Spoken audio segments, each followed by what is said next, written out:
आज Doubtnut app download करें। Doubtnut पर अपने सभी गणित, रसायन विज्ञान, भौतिक विज्ञान और जीव विज्ञान के डाउट्स का करो सफाया। बस प्रश्न की फोटो खींचो, एक ही प्रश्न को क्रॉप करो और तुरंत वीडियो सोल्यूशन पाओ। अभी डाउनलोड करें।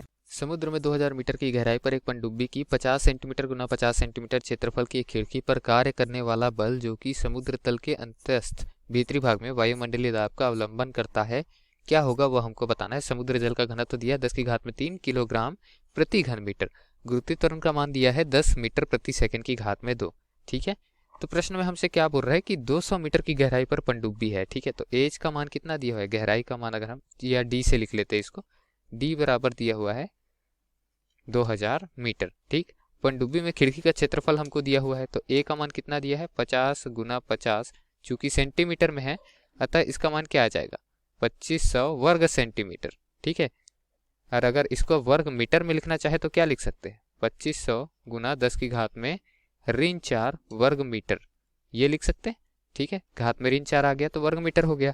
अब यहाँ पर हमको खिड़की पर कार्य करने वाला बल निकालना है और समुद्र के अंत्यस्थ भीतरी भाग में वायुमंडलीय दाब का अवलंबन करना है। ठीक है, तो यहाँ पर हमको गेज प्रेशर लेना पड़ेगा, गेज दाब लेना पड़ेगा, मतलब वायुमंडलीय दाब को नगण्य मानना पड़ेगा, क्योंकि वायुमंडलीय दाब पे गेज जो दाब होता है उनका मान होता है 0। ठीक, तो वायुमंडलीय दाब को नगण्य मानते हुए हमको यह समुद्र जल से नीचे की तरफ कितना दाब है वो देखना पड़ेगा। ठीक है, तो समुद्र जल से नीचे अगर पनडुब्बी स्थित है तो केवल और केवल जल द्वारा लगाया गया दाब देखेंगे हम, क्योंकि वायुमंडल द्वारा लगाया गया दाब हम गेज दाब में 0 मानते हैं, वहीं से प्रारंभ करते हैं दाब मापना। ठीक, तो अगर बात करें समुद्र की सतह पर 2000 मीटर नीचे, वहां पर लगने वाला दाब जो होगा P, वो क्या होगा रो गुना जी गुना एच।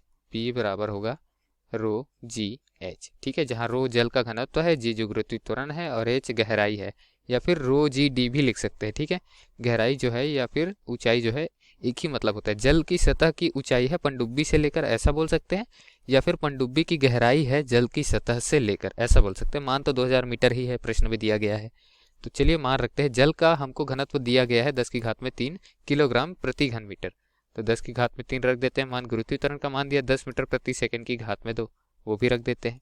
ऊंचाई का मान दिया 2000 मीटर, वो भी रख देते हैं। तो हमारे पास में मान क्या निकल करके आएगा 2 गुना 10⁻⁷, और इसका मात्रक रहेगा पास्कल, अर्थात न्यूटन प्रति मीटर की घात में 2 या फिर न्यूटन प्रति वर्ग मीटर। ये आ गया दाब का मान। अब दाब का मान दे दिया है हमको, खिड़की का क्षेत्रफल मालूम है, तो क्या हम खिड़की पर लगने वाले बल की गणना कर सकते हैं? बिल्कुल सही। तो लगने वाला बल क्या हो जाएगा, बल हो जाता है दाब गुना क्षेत्रफल, क्योंकि दाब क्या रहता है क्षेत्रफल में लगने वाला बल होता है, प्रति एकांक क्षेत्रफल पे लगने वाला बल। ठीक है, और उसे क्षेत्रफल का गुना कर देंगे तो हमको दाब भी मिल जाएगा, बल भी मिल जाएगा। ठीक है, 2 गुना 10⁻⁷ न्यूटन प्रति वर्ग मीटर गुना 2500 गुने में 10⁻⁴ वर्ग मीटर। तो यहाँ से जो मान आएगा वो हमारा कितना आ जाएगा 5 गुना 10⁻⁶ न्यूटन। ठीक है, ये आ गया दाब का मान। तो दिए गए प्रश्न का हल इसी तरीके से हम कर सकते हैं, और उत्तर क्या आया 5 गुना 10⁻⁶ न्यूटन का। जब विकल्प में देखे तो विकल्प क्रमांक डी पे हमको मिल रहा है, विकल्प बी पे हमको 10⁻5 दिया हुआ है, और बाकी विकल्पों में हमको अलग अलग मान दिए गए हैं जो कि गलत है। तो सही विकल्प कौन सा हो जाएगा हमारा, विकल्प क्रमांक डी। धन्यवाद। कक्षा 6 से 12वीं से लेकर नीट, IIT, JEE वो एडवांस के लेवल तक 1 करोड़ से ज्यादा छात्रों का भरोसा। आज ही डाउनलोड करें डाउटनेट ऐप या व्हाट्सएप करें अपने सारे डाउट्स 8400 400 400 पर।